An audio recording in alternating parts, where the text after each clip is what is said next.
This is going to be a good one, RC drivers and Tamiya fans. We've got a new 110 scale off-road two-wheel drive buggy to check out, the Fighter NXGEN DT-04. So if you follow Tamiya, you might know that the DT-02 and DT-03 platform have been around for quite some time. And actually over in Germany, there's a popular racing class built around the platform. It's a nice entry-level platform that people could get into RC with, learn how to build, learn how to tune, learn how to race. And it's been very successful from what I've been told. And the series has been around for about 10 years, and it was time for something new. So the Tamiya designers got together and they created this awesome looking buggy. This is really cool, guys. There's some really exciting new features to it, and it actually also carries some of the DT-02 and DT-03 parts over to it. So I think it's going to be an exciting model for existing Tamiya fans and new ones as well. Coming up in the video, I'm going to get this kit unboxed, show you what's inside, and then we're going to go through a highlighted build process where I give you some tips and tricks on building the buggy along the way, and then at the end, we'll see it all finished up. Let's get into it. Like many other Tamiya RC model kits, this is based off a real American single-seater off-road buggy, and what makes this one special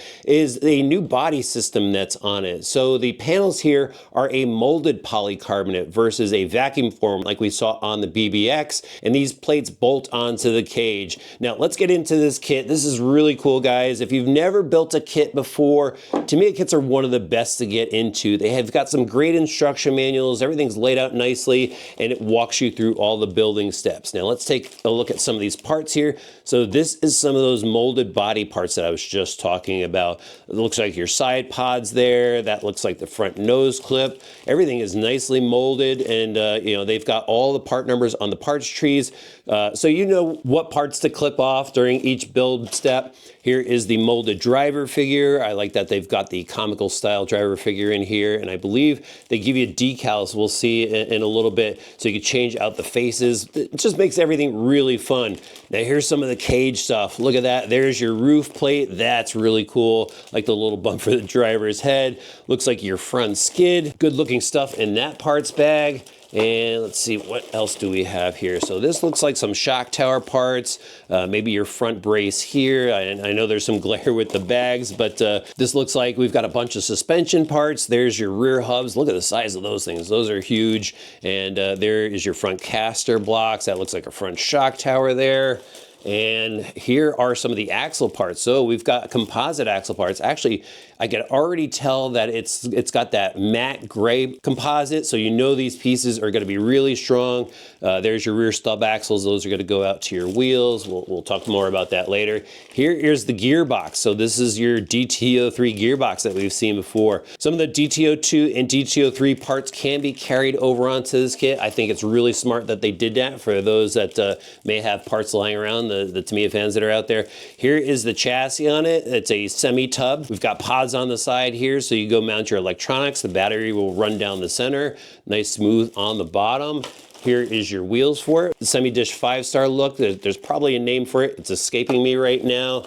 And then, guys, check this out. They give us a hobby wing speed controller. So yeah, entry-level kit, priced really well, and they give you a speed controller. So what else do we have here on the bottom? Here's the instruction manual. So yeah, really easy to follow through on this. They lay out all the parts that you're going to need for the step in the legend here. If you're, questioning what size hinge pins, all you have to do is place the hinge pin on there. It's the exact same size, so you know you're putting the right one in the right place. There is ball bearings as an option in this. I think there's a few in the kit, but yeah, we're gonna have to buy ball bearings. Ooh, that's another thing. They give us adjustable tie rods for the steering. I read that, but we'll check that out more in a little bit. Here are the decals. So looks like we've got two options here, red and blue. That's pretty awesome. And you're gonna have to cut these out. Those aren't pre-cut from the factory. All right, let me see, anything else here? Oh, here's the suspension arms. And from what I was told, the front suspension arms can actually be flipped over, and that's how you adjust the wheelbase on this. So it's got some tuning options. That's very cool. Let's see what else we have. Here's our wheels and tires, ribbed in the front, spiked for the rear. And actually, here's the front suspension arm. So there's the upper and lower, and then I guess there's two rears. I guess we'll find out more when we build it up. But let's get into the hardware bag. This is one of my favorites. Actually, I got to clean off this workbench. There we go. That's much better. Let's check out what's in the hardware bag. Lots of goodies. So we'll start off with the 540 Mabuchi motor. That's kind of, oh wait, it's the Torque 2 motor. That's pretty awesome. So a little bit quicker. I'm really excited to see that they put that one in there. We'll start off with bag A over here. So bag A looks like we've got some shock parts. There's your damper fluid, and there's your shock shaft springs, and actually there's the gears for the gear differential. So those are metal internals. We've got the standard Tamiya pinion gear in there. Bag B, we've got hardware, more shock parts. Oh, there's the bearings. I knew there was some bearings in there. I think that might be for the steering. We'll have to check on that, but I saw bushings elsewhere. So yeah, if you want to put ball bearings in there, that's still an option. There's some lower shock parts. There is your servo saver. Bag C, more hardware. There's some nylon bushings, some foam padding, probably for the battery tray. There is your CVA dampers, more shock parts, and there's the adjustable tie rods that I mentioned. Awesome to see that in the kit. And then here are the transmission gears. Let's get into the highlighted build. I am just gonna, get this thing built up, show you some of the important steps along the way. For those that may be new, I want to show the first steps of getting set up in order to build up your model. You're going to want to get everything laid out in a nice clean workspace. You're going to need some tools. So I've got my tools set up over here. I've got a Tamiya JIS screwdriver, which is like the Phillips. It's got more of a blunt tip to it that fits the hardware better. I've also got a smaller Tamiya Phillips or JIS screwdriver. And I've got a pair of sprue cutters. I've got a hobby knife, and I like to have a little tray so I could go put the parts in, like when we go and take them out of this bag here. You want your screws rolling around, so maybe even just a pie plate or something, make life a little bit easier so you don't lose anything.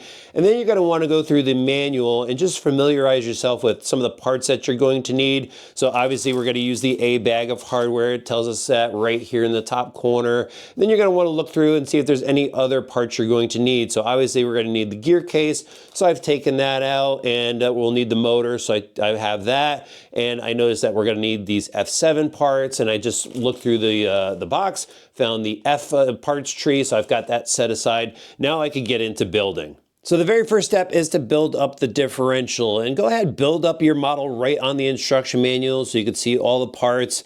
Now you're going to notice some grayed areas here, and that indicates you're going to add grease so the parts move freely. So to me, it provides this little tube of grease. I like to put a little bit on the bottom of that bevel gear before I drop it in, and just spin that around, spread that grease out, and then you can go ahead and do that to the rest of the moving parts. Now, one tip is if you're going to go race this buggy, you might want to consider adding a heavier grease inside the differential. That will slow up the differential action a little bit and lessen the chances of you spinning out in the corners. Got a bunch of grease on those gears. There's that second sun gear. Add a little grease to the back side of that. You don't want to use up all your grease. You want to make sure you save it, because there are going to be some spots. If you're using the bushings, you're going to have to grease some of these shafts here. So just be a little conservative on that. Now we could throw the rest of this differential together. This just pops into place, and it's held together with 3 screws. Now we've got to install that differential in the gear case. I've got the gear case, which is parts tree A, and I'm going to use my sprue cutters here to clip this off the tree. Just want to go down to the base. There's quick clips. And if you want to, you could use your hobby knife to clean up any little burrs that may be left on there. Now we'll flip this over. It looks like we have to install one of the gear shafts. So here we go. Slide that in. Then I like to take the grease, put it down at the base here, and then I will go put my bushing on. However, I went and got the ball bearing set. And there's the ball bearing set, part number 22092, gives you all the ball bearings you're gonna need for the whole kit in here. So we'll just get these bearings out, and I'm gonna use these instead of the bushings. So I'll just take that bearing, match it up. It's the same size as this bushing, so that means it's gonna go here. Slide that down. Then we've got one of our gearbox gears, and I'm just going to add a little bit of grease. It'll work itself in as the drivetrain spins over. Slide that on, followed by another bearing. It looks like you got to drop some bearings into the transmission case as well. And then the differential goes in. Make sure you follow the instructions on where the screws are, on which side, so that'll drop in like that. Actually, I'll add a little bit of grease to this as well. Again, it'll work itself around as it drives. There we go. There's our differential and inner gear. And here's the transmission together, nice and simple. I've got the rear roll cage mount on there. That was off the F part street. Now we're going to install the motor. So I've gone ahead and put the dust shield on already. We're gonna slide this into the back, and you're gonna wanna notice here that the pinion gear size is the 17 tooth, and they nicely label where the motor should be mounted for the 17 tooth pinion gear, and that will set the mesh perfectly once everything's together. There's a quick look at the pinion and spur. Tip here, make sure that your pinion gear is centered in the spur gear. You don't want it offset where it causes any odd wear, but everything spins nice and free. We're ready to move on. Next up is the rear suspension assembly. I've already cut all the parts off the parts trees and just position everything like shown in the manual, and it'll all go together really easily. There's the rear suspension together. Everything looks good. Just a little tip, the lower arm, the rear and front look very similar. The only difference is the outside here, so make sure you grab the right one. They use the nice hard composites for the arm and the harder composites for the dog bones and the drive cups, so that should hold up well. One thing I deviated from the instruction manual is they tell you to grease the pins. I never really grease the pins on these composite setups because that attracts dirt, which could wear out those components a little bit quicker, so I just skip that step myself. But just make sure everything drops nice and free, which it does. If it doesn't, maybe take your hobby knife and knock off any burrs that may be left over from the parts tree that are holding things up, but this thing is ready to go. Quick look at the rear bulkhead assembly. Now let's get into assembling a shock, and this could be a scary step for newbies, but I'm going to walk you through it. So first up, we're going to start by installing the O-rings into the shock body. These are your seals for the shock shaft. So press those in, and then we'll screw down the cap here. Now this next step is pretty important, and it shows it in the manual, but you're going to want to add some oil to the shock shaft. I'll actually start down by the threads. Add some oil to that. And this is so the shock shaft slides into the O-ring without damaging it. Also pre-lubricates the O-ring a little bit. Slides nice and smooth through there. And we could go ahead and add our oil. So you're going to want to fill it up pretty much to the top. Maybe just a little bit below the top. And getting there. There we go. That thing was full. Now, here's the important step. You're going to want to cycle your shock shaft up and down. Slowly move it up, pull it down, and what that's going to do is release any air bubbles underneath that piston that's attached to that shock shaft. So we'll just cycle it a couple times here. We'll check for air bubbles. Oh, no air bubbles this time. I did a good job.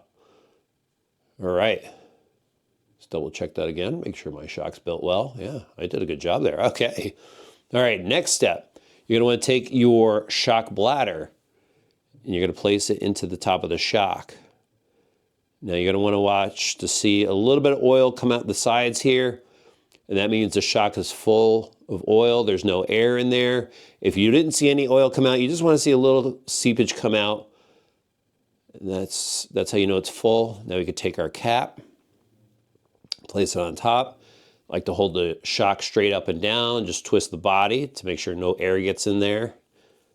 You want to tilt it to the side till the end.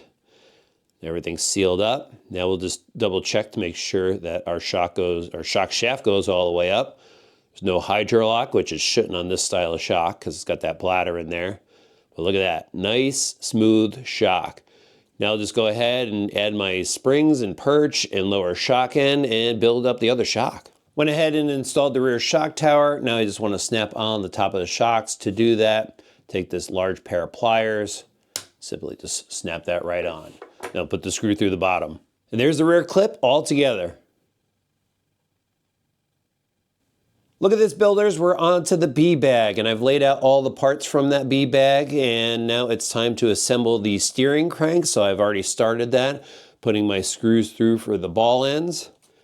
And this Tamiya driver comes in really handy, fits the screws perfectly. Now we can screw on these ball ends.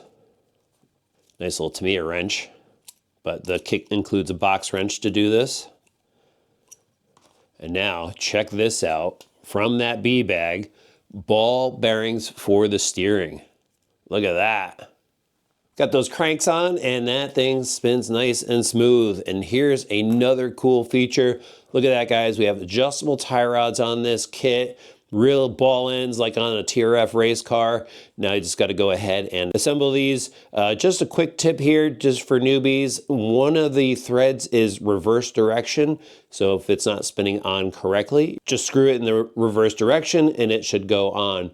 And the reason they do that is when you go and adjust it when it's on the car, it will increase or decrease the span and adjust the car's toe. Got my tie rods assembled and I'm just going to snap these on. Quick little story here. This little pair of pliers, I actually used these to build my Tamiya Falcon back in the 80s. My dad gave them to me. Still have them today, and kind of cool that I am assembling a new Tamiya kit with them. And there's a steering crank assembly attached to the front bulkhead. The design is much like the modern racing buggies that are out there today. And look at this, spins nice and free. I added the ball bearings that came with that ball bearing set I showed you. So this should operate really well. Now it's time to move on to the suspension arms. After that last video clip, I noticed I had this top brace on backwards, so I flipped that around, then installed the suspension arms. Tamiya included their classic U-shaped hinge pin and put the top arms onto the front bulkhead shock tower.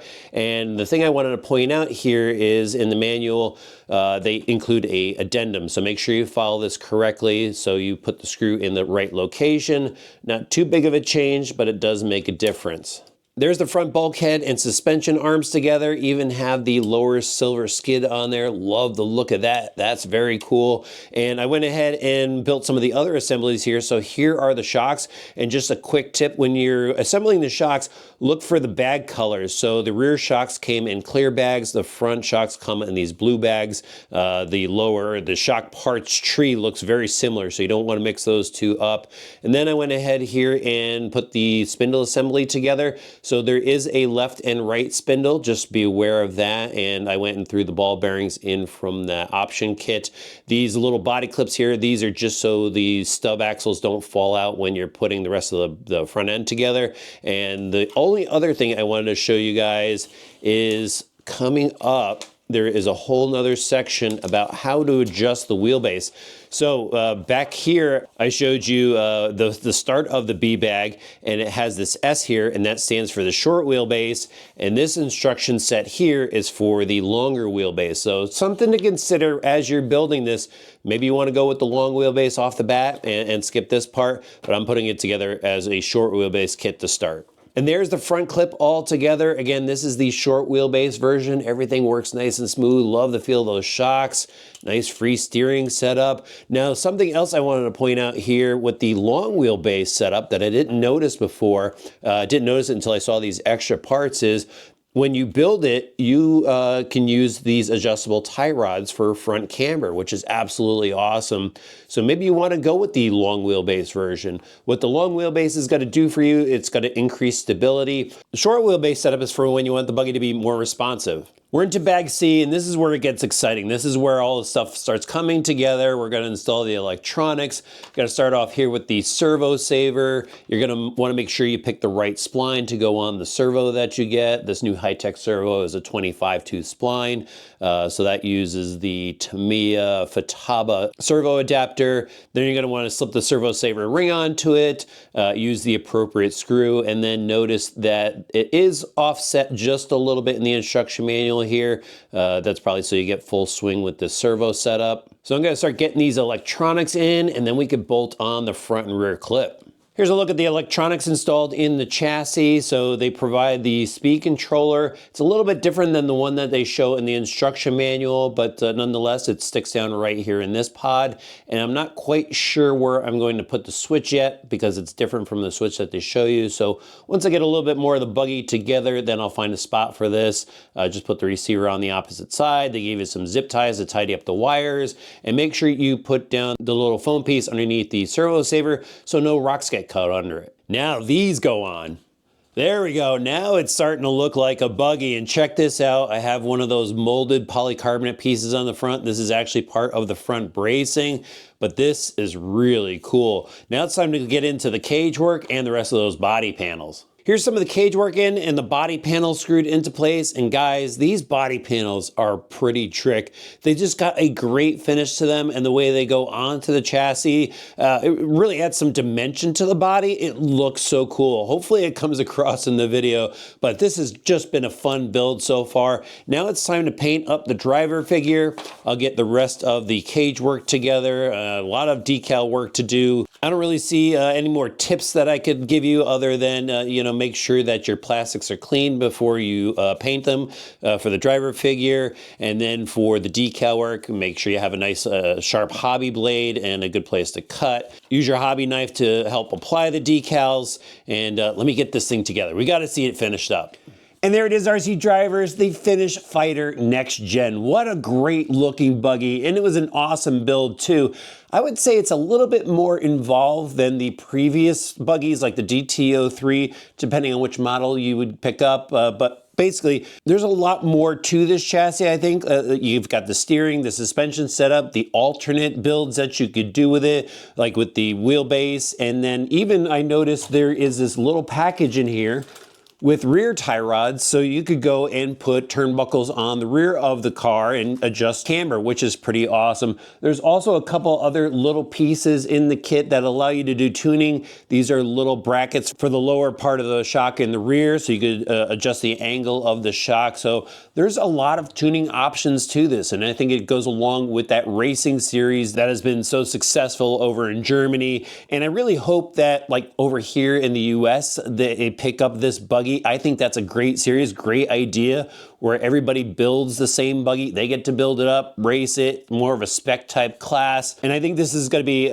just by the looks of it, a really great handling buggy. Now, I'm not going to go over all the fine details in this video like I normally do. I'm going to put out a second video where we take a closer look at the parts on the car. But to see the rundown and the action on the Fighter NXGEN, make sure you're subscribed to our main channel, RC Driver Online. I'll have links for it in the video description below, and I'll have links for the buggy too.